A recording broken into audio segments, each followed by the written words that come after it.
Well, today we are going to talk about UAS, also known as Ukulele Acquisition Syndrome. Now, it's kind of a joke, right? But it's also more serious than it should be. For a little backstory, when I was really getting in the ukulele, I was in college. And, I was a pretty broke college student, but any money I could scrounge together, I'd buy new ukuleles. And it was kind of a joke within my family, even, where it was like, oh, what new ukulele did you get this month? Or whatever else. And we figured out the formula for the perfect ukuleles, number of ukuleles for me to own, and that was N plus one, where N is the number I currently owned.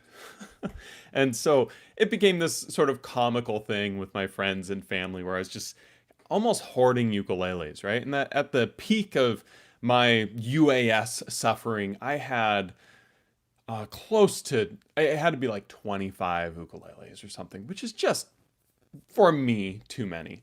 And so what we're going to do here is we're going to talk a little bit about why some people feel that way. The prominent reason why most people feel that way, and this doesn't apply to everyone, right? This is just my sort of opinion with a lot of this stuff. But the reason why most people feel that urge to buy another uke and buy more ukes is usually because they don't have a really nice one that they can fall back to. Now, this is a difficult subject and topic because I don't want anybody to ever spend outside of their means, right? I never want somebody to go broke buying an ukulele. So all of this needs to be taken with a grain of salt to your own situation. But I think the number one thing I can recommend everybody that's learning the ukulele of all skill levels is to try to have an instrument that they can grow into. And what this means is that the instrument that they are learning with is much better than they are. I know that sounds kind of funny, but the reality is if you're picking up the ukulele and you buy a $50 ukulele, you're going to, within a few weeks, outgrow that instrument. There will be aspects of that instrument that will hold you back. People all too often think, I'm not good enough to get a nice ukulele.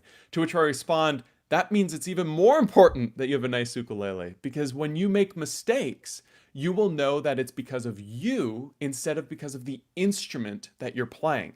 I can't stress this part enough. If you're really serious about learning the ukulele, the best thing you can do is invest in one that you'll be able to grow with. Now, again, I can't preface this enough.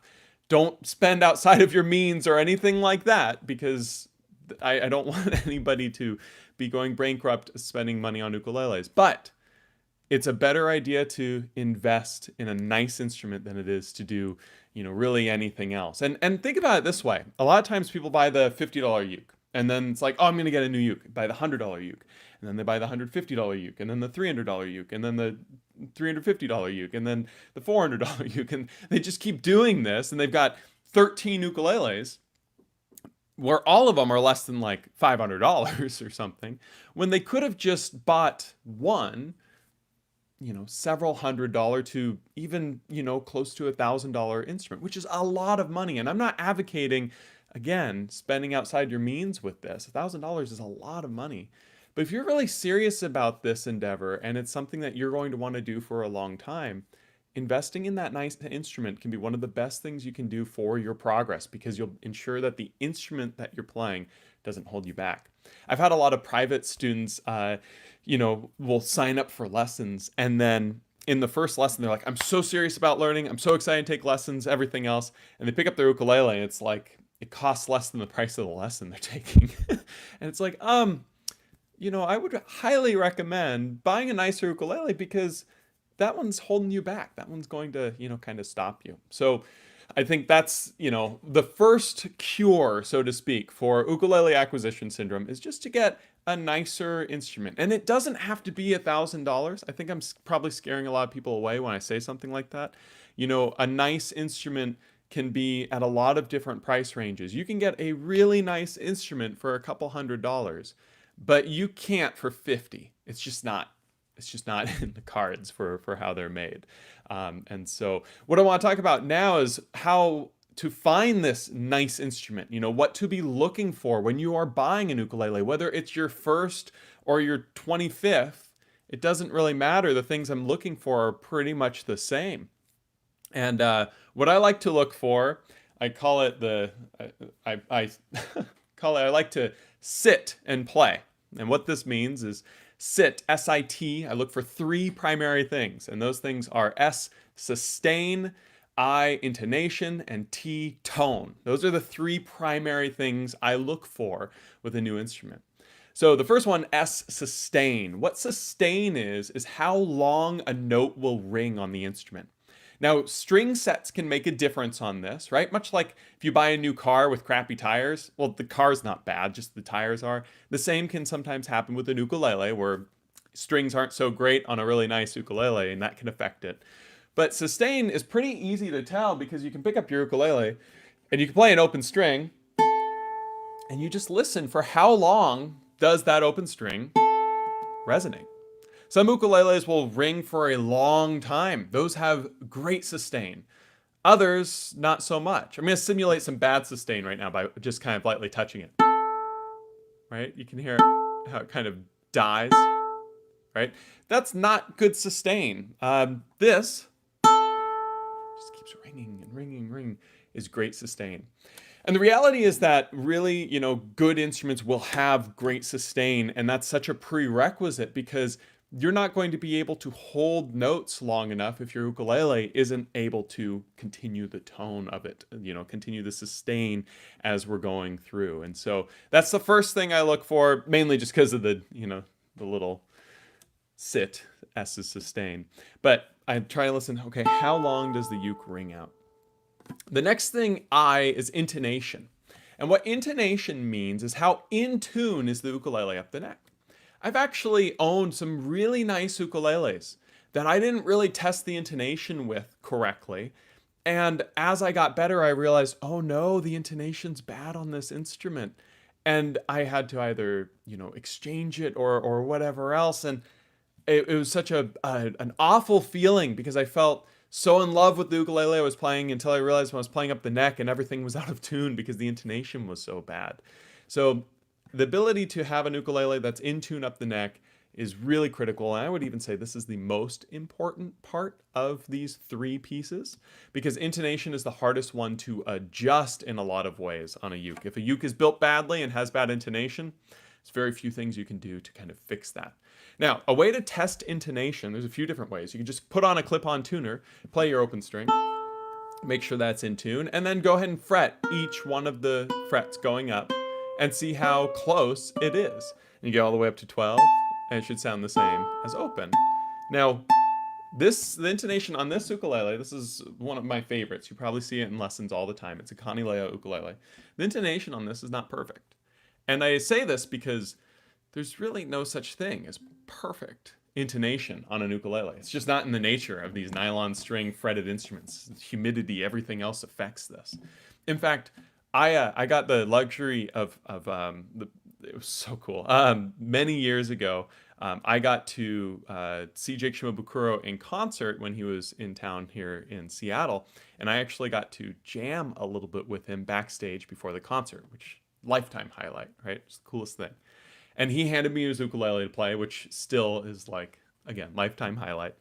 But as he handed me this ukulele, or not this, his ukulele, he said, just so you know, the intonation's pretty sharp up the fretboard.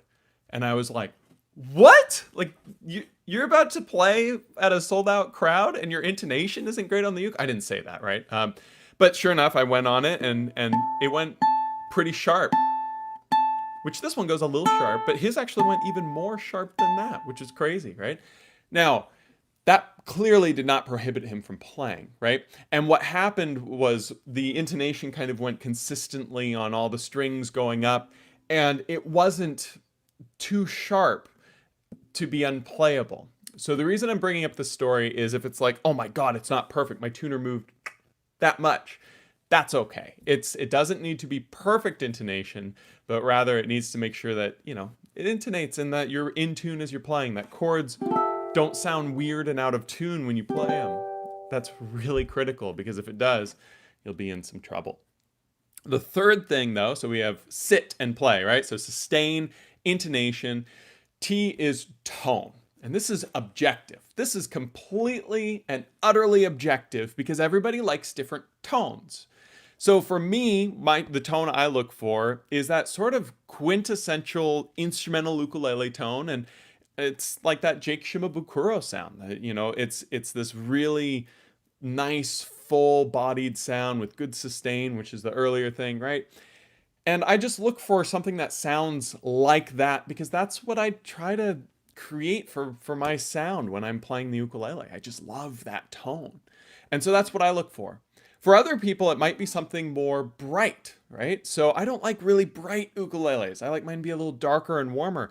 But some people might be playing more, like Tin Pan Alley or old school blues stuff, and they want a really bright uke, right? In which case they can look for tone that's a little bit brighter, right? It's very, very subjective. And I can't stress this part enough. Your taste might change. When I was first learning the ukulele, I thought I wanted a certain type of tone. And as I progressed, that changed. And the tone that I ended up settling with was not what I originally thought was going to be my interest. So be open to change. You might think you want something now, and then later your tone will change a little bit, and that's okay. And if that does happen and you bought this really nice ukulele and it just doesn't have quite the tone that you want, it's okay to sell it or trade it in and get a different one. I've had a lot of ukuleles that I have exchanged, so to speak, that I've sold and bought new ones or whatever else. That is a normal part of the process. So don't feel bad or guilty or anything like that if you thought that was the perfect uke for you and it ended up not being, because the tone is so subjective and something that you kind of want to look for, right? So that's what I like to do, is sit and check the sustain, intonation, and tone of the ukulele. I quite frankly don't care as much about how it looks and everything else, and even like how it plays, in terms of the action and setup. That can be adjusted more so than these three things can. These three things, the sustain, intonation, and tone, are pretty non-adjustable overall, and so you want to make sure those are really good as you're working with it. There's a comment in chat, which is there a chord progression to use to test if your hand is a good fit and test sit? Yeah, so that's a great question. Sort of if I sit down, what am I going to do? And I have a few songs that I actually play to check these things. So the first thing I do is I always just play the open strings, because that's going to give me a good idea of the sustain and the opens tone of the ukulele. And then I'll usually play the harmonics at 12, and then I'll play at the 12th fret fretted to see if the intonation is good that way. And then I'll start playing, and I'll for a chord progression, I'll play kind of any chord progression, just whatever's sort of coming to me at that moment. But I will just play some basic chords strumming to get a sense for the strumming tone. Doesn't get much more simple than that, right? So I might do something a little bit more intricate. I might play something jazzy, right? I'll kind of go through the gamut of different progressions lower on the fretboard. And then I will play a few different songs. Some of my favorites. One is a Jake Shimabukuro song called Piano Forte. And the reason why I like this so much is it really tests the intonation of the ukulele because it goes so up high on the fretboard. So I can really test the intonation and tone with that song. I really like that as an example. Another one is an original song that I do called Christie's Walk. Because it's so high, it really tests that intonation and tone. We actually have a tutorial of that here on Rock Class 101. But I will usually play songs that go up the neck and use open strings alongside closed strings, because that will give me a good idea of how well it intonates up the fretboard alongside the open strings.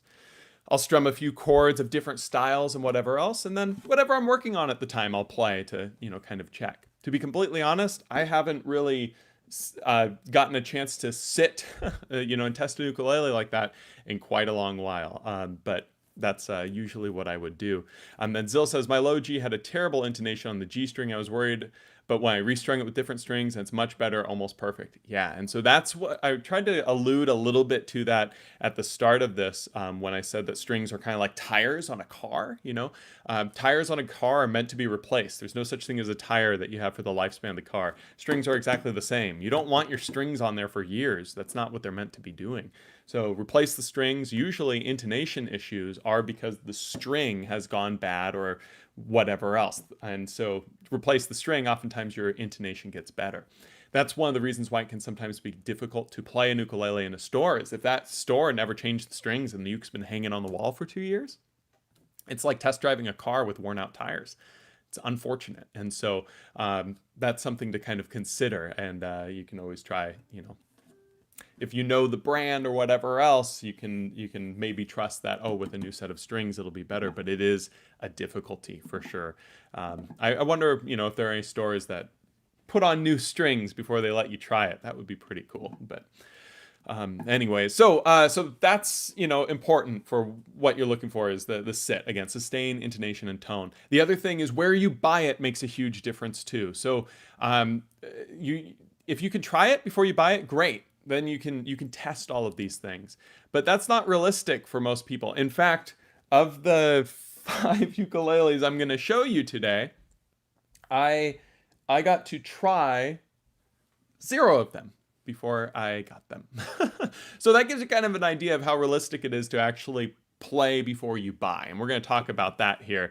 And so when you buy an ukulele, the place that you buy it will give you some different options. One is the setup. If you buy an ukulele on Amazon, which just don't do, please just don't buy ukuleles on Amazon. Buy them from a music store online.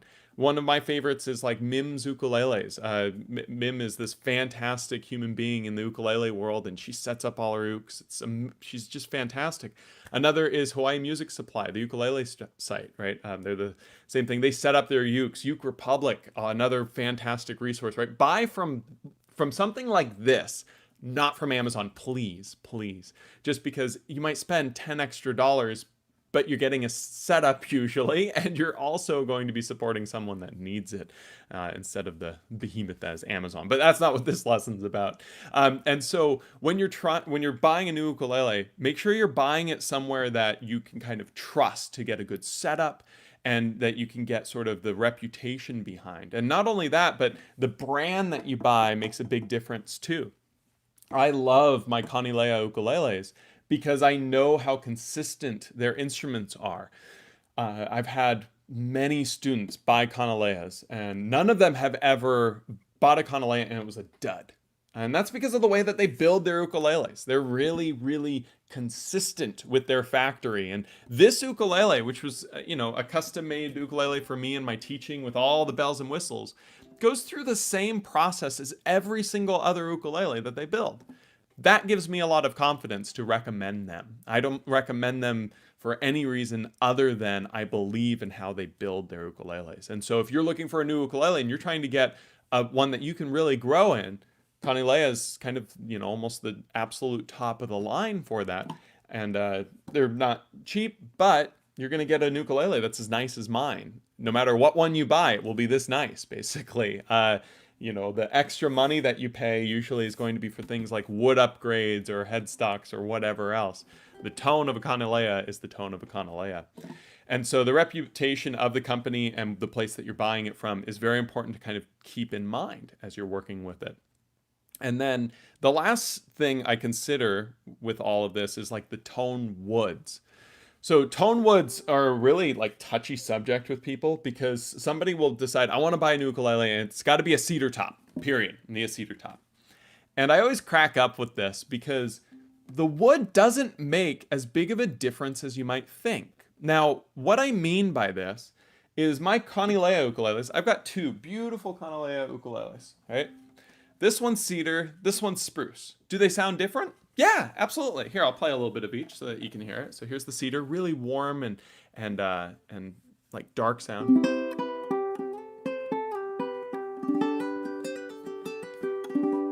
little out of tune, sorry. And then here's the spruce. It's gonna be a little bit brighter, right?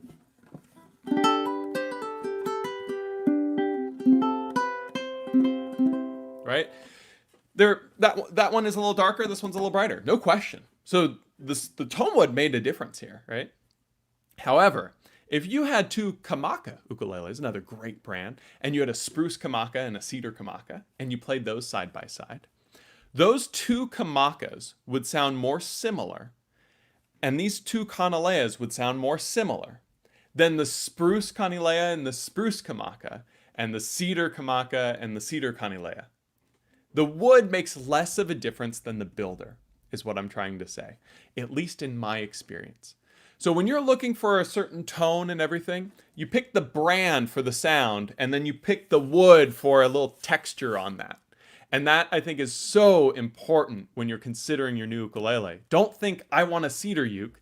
Think, I want a whatever brand, and then you can kind of go from there to figure out what it is that you want, because you know that that brand is going to behave like that brand, right? It's I think really important to not get tunnel vision on, I want this type of wood. Zill said, an entry-level Kanilea worth it? I don't want to not regret getting on the fancy slotted headstock that costs way too much for a hobby player. So, yeah, entry-level Kanileas are absolutely worth it because they are going to sound very similar to this ukulele because they're built with the same process, basically, right?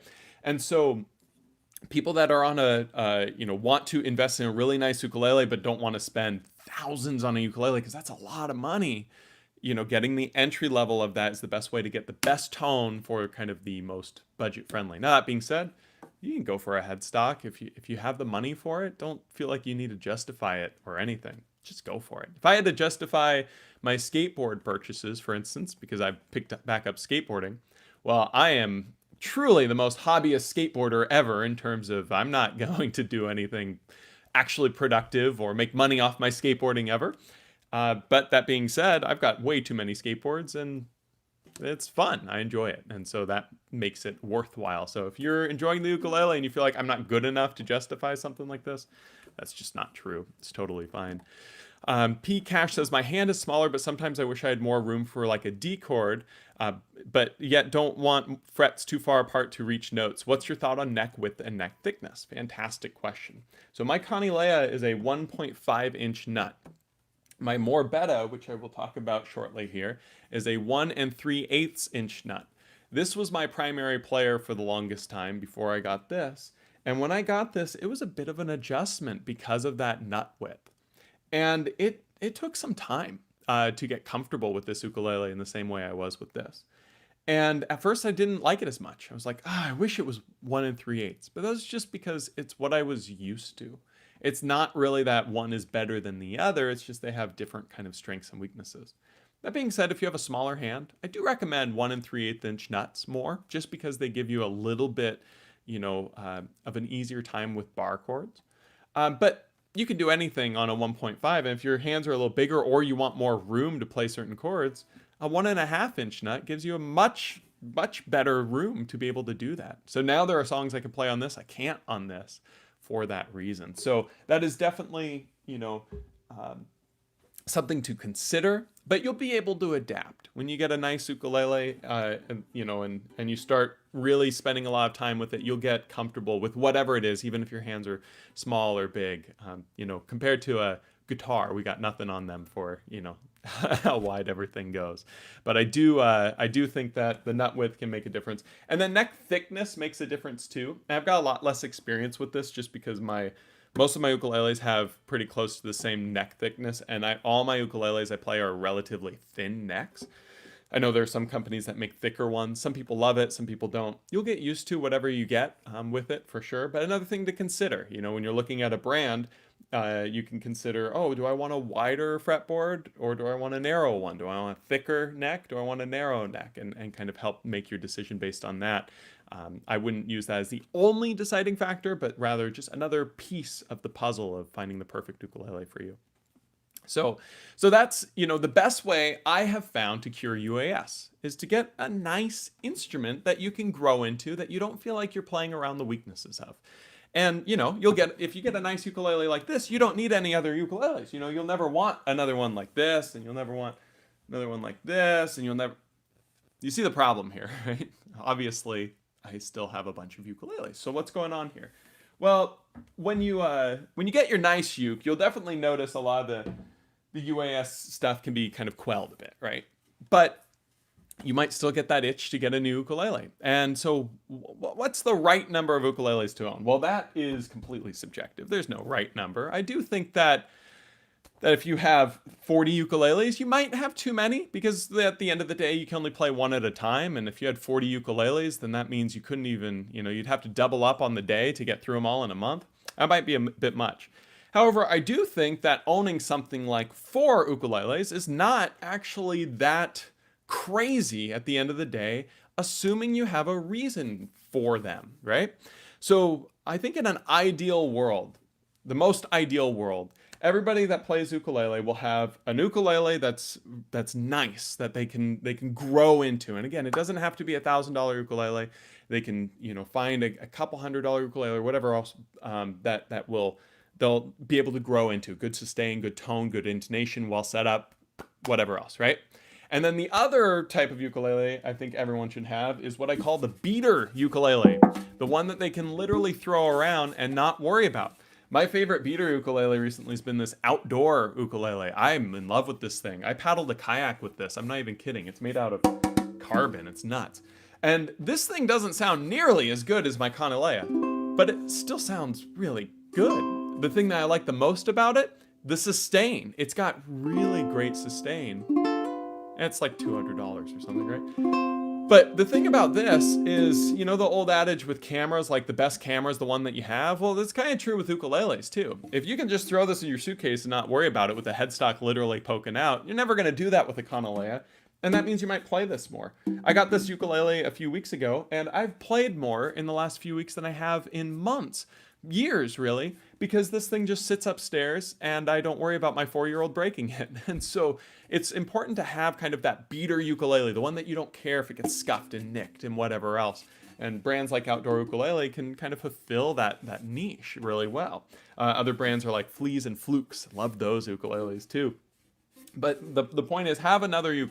For some people, that beater uke might be their previous nice uke. You might get a $300 or $200 ukulele, whatever, and then eventually get a more expensive nice one, and that other uke can kind of fulfill that role.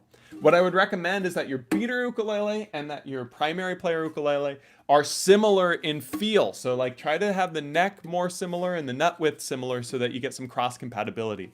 These both have 1.5-inch nuts. The neck profile is very similar. This one's a little beefier, but not by much.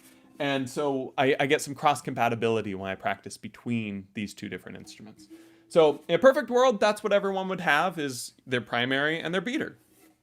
But what if you want to play low G? Well, both of these are strung high G. As you probably know if you've seen any of my lessons, I'm a high G guy. That's my preference. That being said, I do play low G, and I do love low G. So this is my more beta ukulele. This is like the grail of my collection. This is my favorite ukulele I've ever owned. Chuck Moore is a very dear friend and mentor, and this ukulele represents kind of more than just the ukulele to me. And so I have this strung with a low G wound and a wound C string, which is not what I normally do at all. And the reason for this is my primary low G player because I think of the low G ukulele as a different instrument than the high G. And what I mean by that is the way that my brain processes how I play it. I put on a different hat, so to speak. I think differently. And so I like the lower nut profile because it forces me to switch up my thinking method a little bit. And I like the wound C and wound G because I normally hate wound strings. So with this particular ukulele, I play it differently and I think of it differently. And so that's fantastic. I love having the option of, playing something that's different with that and gives me sort of a different type of vibe.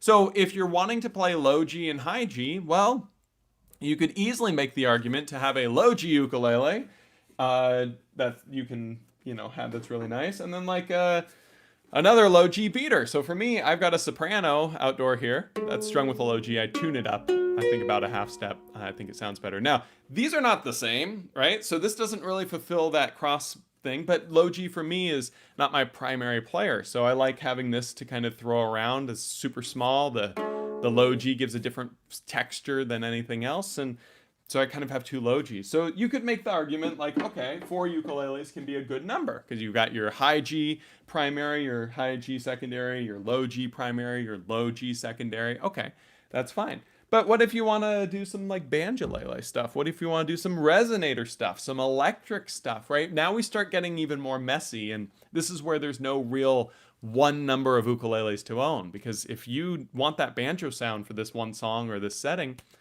then that can be another one to kind of layer in the collection or whatever else, right? And so this is why there's no right number of ukuleles for everybody. It's just for you personally.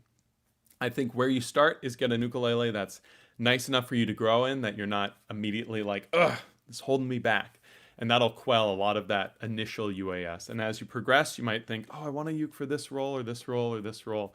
And you know, sometimes you might get a uke and you play it for a week and then you put it down, never play it again. Don't feel guilty. You can exchange it, sell it, whatever. It's all good. Don't feel guilty about that. But the other ukulele I have here is my Kanilea Cedar, which is normally my low G ukulele for my lessons. So I have two near identical Kanileas for my my lessons for low G versus high G. Now, funny enough, strung high G right now. The reason is I like high G so much more. I just put on the high G to kind of get a feel and see if I want to put the low G on that for a while and play this for my high G. Normally I have one of these strung low G and the other strung high G so I can have my two lesson ukes. Now, for me as a teacher with this, if I just had these two ukuleles, one high G, one low G, that's all I need, right? That's all I need. And so I don't need to have the others that you've seen here today, but these do help. Although the outdoor is close to a need, right? Because it lets me take it everywhere and not worry. But anyways, so really the ones you need are whatever you're playing. So if you're just playing high G, you just need a high G ukulele. If you're playing both, you should have a high G and a low G. I recommend getting a beater for each of those. And then from there you can expand. Like, oh, I want this type of ukulele or this type of ukulele, whatever it might be. And so let's see. Zill says this lesson teaches us that we all need to go out and buy another uke. No comment. P Cash says I was thinking of getting a nice instrument with high G and changing my starter uke to a low G. Fantastic. Yeah, that's awesome. You know, and then you can get a feel for your low G. You know, if you only have two ukuleles, it's okay to have one high G and one low G to get a feel. And then maybe you decide, oh, I love high G or I love low G, and you can flip them both, whatever you want to do. I think that's great. Still says, I loved my outdoor uke. Me too. They're so cool. Pcash says, what about a pickup so you can create a harmony loop and then play melody over it? Fantastic thing to do. I will say when it comes to pickups, I don't like pickups in ukuleles. I don't like electronics in ukuleles. And the reason is pretty simple and straightforward. To me, acoustic instruments should be acoustic and electric instruments should be electric. Now, what I mean by this isn't like steel strings, humbuckers, all that. No, what I mean is that when a ukulele has an open body like this and you put a pickup in, it creates opportunities for the pickup to have feedback problems or whatever else because it's an acoustic instrument. And the pickup in there can create problems with things like buzzing and other things for the acoustic element. I have a pickup in all of these ukuleles I showed except for the outdoor ukuleles. And I really wish I had an ukulele that didn't have a pickup in it so that I just wouldn't have to worry. I have a pickup in all these ukes because I kind of need it when I go to ukulele festivals to perform or teach. I got to be able to plug in for most of the lessons here on Rock Class 101. You'll notice I have a cable plugged in. It gives the most consistent sound for it. But I've dealt with buzzing issues with this Kanilea because of that pickup and have to, get it moved around or whatever else.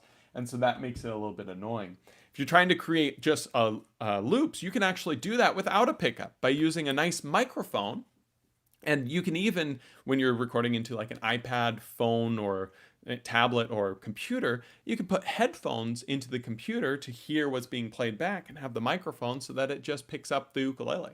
And if you're interested in making loops just kind of in your own little setting like that, do that. Unless you're trying to do a live performance where there's lots of other sound, I'm not a fan of putting pickups in an ukulele. So just something to consider. That's just my opinion. A lot of people will say, no, put pickups in. Why wouldn't you? But that's just my sort of opinion with it. Connie says, "Oh, cedar top Kanalea. I didn't know you had that one. Ha ha ha." Yeah, it's because it's been strung low G, and I don't do as much low G stuff, but I love this uke. It's so sweet sounding. It's also sort of funny. You can see they're the same finish. You see how shiny this one is and not on this, right? They're actually from the same tree too. Pretty cool, right? I'm so lucky. And so this shininess is because of all the playing and rubbing here and kind of polishing it. So you can see I put a lot more hours into this one than I have in this one. But that's just because this one was the one strung high G that I've been using the most. It also looks best on camera. My hand actually is the most easy to see. You'll notice that the cedar, it gets just a little bit more washed out in some ways, even though they're a little bit more different colors. Anyways, they're both fantastic. I love them both and playing them both. But anyways, Pcash says, can you create loops without pickup? Yeah, so using a microphone is the best way to do that, especially if you have headphones in. Then you can even create more layers, and I think that's a fantastic way to practice that. Zill says, do you use electronics for recording? So I only use electronics recording song lessons because it makes for a very consistent sound. I have a 4.5-year-old, so recording can sometimes involve the sound of small children screaming. So sometimes you might be listening to a lesson and hear, a yell upstairs or something else. Don't worry, mom's with him when I'm down here working. But yeah, so sometimes if I'm doing a performance, I want that complete controlled environment, and plugging in gives that. That being said, I don't like the sound being plugged in compared to a mic. Mic sounds so much better, more natural. But the pickup, works for what it is. And so I'm going to open it up to any questions now in the chat and kind of go through those. But just to kind of recap, UAS, ukulele acquisition syndrome. Most people have it because they have a lot of cheaper ukuleles and they keep just trying to find the right one. And the best way to cure that reason for UAS is to just invest in a nicer ukulele. Again, I can't say this enough. Do not go out of your means. Don't, go bankrupt buying an ukulele. But if you have, the ability to invest in a nice ukulele and you're serious about playing, that's one of the best steps you can possibly make for your playing, is get a nice uke because you will never outgrow it. I love that when I play pretty much all of these ukes, the two Ukuleleles and the more beta, I know that I will never be better than that ukulele. And that's a nice feeling because it makes sure that I'm always progressing and not being held back by the uke. But that being said, we look for certain things in that nice ukulele. I like to sit and play. Sit, I look for sustain, intonation, and tone. Those are my 3 primary factors when finding a new ukulele. That's what I really love. And then where you buy it can make a big difference for the setup and the reputation of the company that you're buying it from. Tone woods kind of take a secondary nature to the company. Make sure that you find the build that you want and then pick your woods after that, right? That being said, if you still have the bug, high G and low G, good to have one of each if you want to play those. Having beaters of those can be great too. If you're just high G player, high G uke, high G beater is a great way to go. Whatever, right? And then other sounds, banjoleles, resonator ukuleles, solid body electric ukuleles, whatever it might be. But just, make sure you kind of have a role for each one in your collection that it can be used for. And don't feel guilty about it. Just get, if you're not enjoying it, you can sell it and don't feel bad about it. It's fine. It's all good. I've had some really nice ukuleles I just kind of fell out of love with and sold them or moved on from them, and that's okay.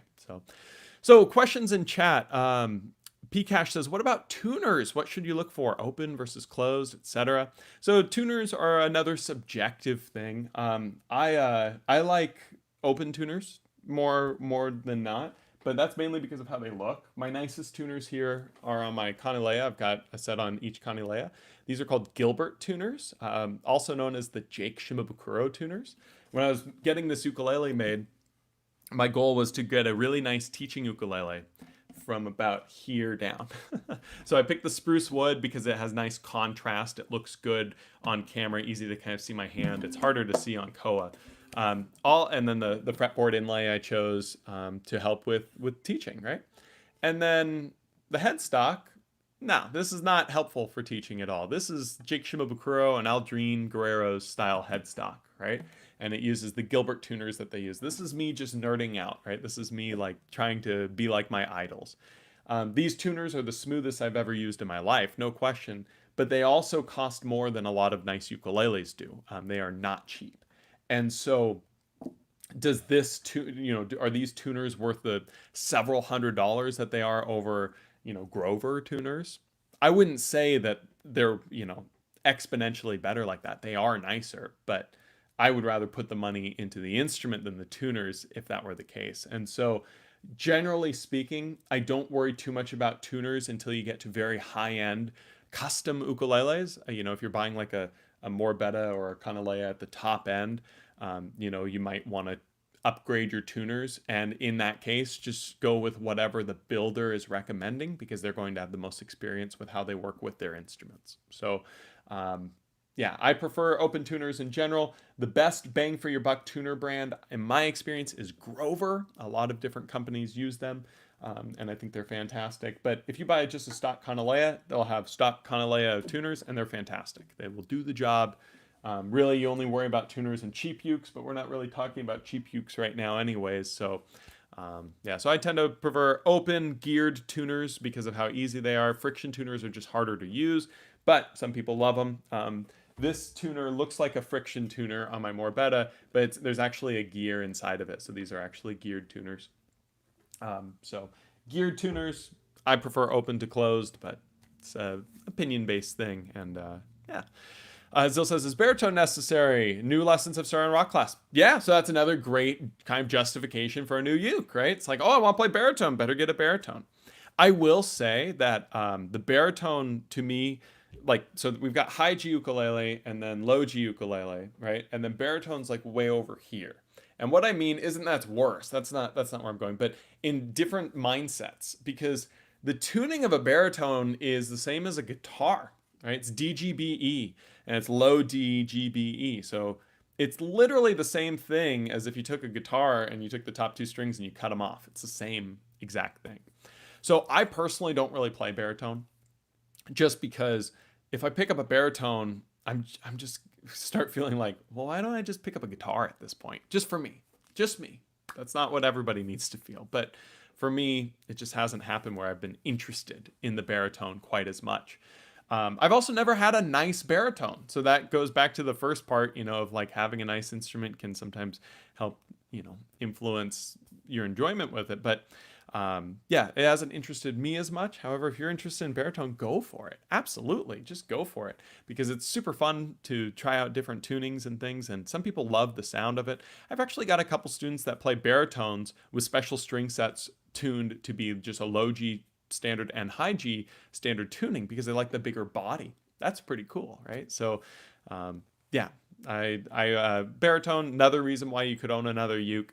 I personally don't really play with it, but that's just me and my opinion. So let me go ahead and keep looking through the chat. I had a couple questions on the forum. So as always, if you're watching this as a recording as a rock class member, know that we do a topic in the forum every time that you can ask your questions. So Dirk55 says, as is known by many, George Harrison was a huge ukulele fan for many years, in addition to being a great guitarist and composer.